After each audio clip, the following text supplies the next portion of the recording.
Hi guys, thanks for joining me today. Today I'm going to be journaling in my moon journal. So I have it over here ready to go, and then I'm going to share with you some of the supplies that I typically use when I journal. This is the Capricorn star sign. I want to include it in my spread today. This Villa Beautiful pen, it is the Zodiac pen. I have my Paul Rubin metallic watercolors, and then I have my Hemi gouache paints over here. My 6-year-old decorated it nice and pretty for me. And then I have some Arteza watercolor paper. I just put this down on top of my surface under my journal just in case there's no water spillage or anything like that, because I do have some water and paint brushes over here to the side. So I guess let's just get started. I kind of had a loose idea already sketched out on my paper, and I always start with the design first, like of the page first. I put that down just so I know how much room I'm going to have to write and all that good stuff.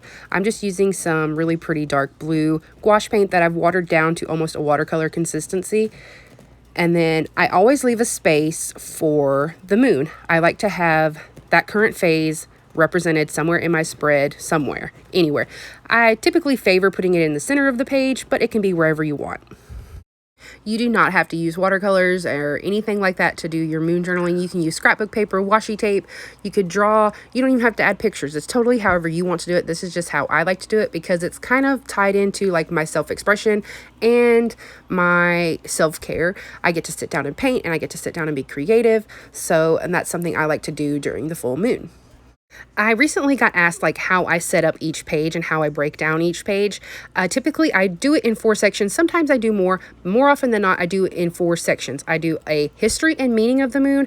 I do a personal section, which is where I journal about my manifestation, my goals, all of that good stuff. And then I do a star sign, so what star sign the moon is in during that phase. And then I typically do a tarot section. Sometimes I'll do a little bit different. I'll do a crystal section or like a to-do section. So it's really just however you want to break it down. There's really no wrong way to moon journal at all. So these are my sections. This is a voiceover, and you can hear it. Look at me pointing at stuff on the page randomly. I didn't know why I recorded this part, but as you can see, I'm kind of breaking down my 2, I guess, columns, if you will. So this is what it looks like, all done with all the paint and all the design done on it. So now I'm going to fill it all out, and you guys will see what it looks like when it's all done. Look at that smooth transition. What? Okay, so this is what it looks like when it is all filled out and I'm completely done with it. So I have my moon phase represented here, and then I have my sections kind of divided up. Up here in the top corner, I have my history and meaning behind the moon. Like this moon is the buck moon or thunder moon, and there's lots of different meanings behind that, and I always like to make sure I have that written down. And then just like the meaning behind it. Then I go into the star sign that it is in, and what all that means and everything like that. And then I have a little note down here for the lunar eclipse, and then I have a tarot spread. That particular one is from Biddy Tarot. Lots of beautiful people make their own tarot spreads and share them everywhere. It's just wherever you want to find one. You do not have to do a tarot spread. That's just what I personally like to do.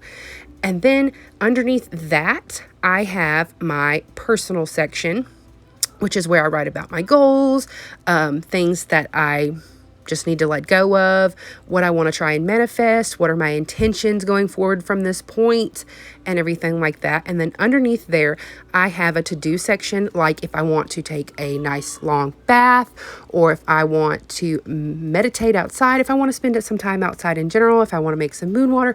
It's just really whatever you want to do. There's absolutely no wrong way to moon journal. Like if you just wanted to write and just journal over the whole page, you could.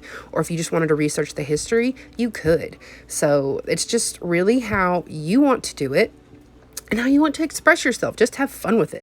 And more often than not, it's just kind of like a natural calendar for you to be able to look up and be like, oh, you know what? It's the full moon. Maybe I should take a few moments to myself, gather my thoughts, and have a nice conversation with yourself about what you want to do, where you want to go, what's bothering you. I like actually communicate with yourself.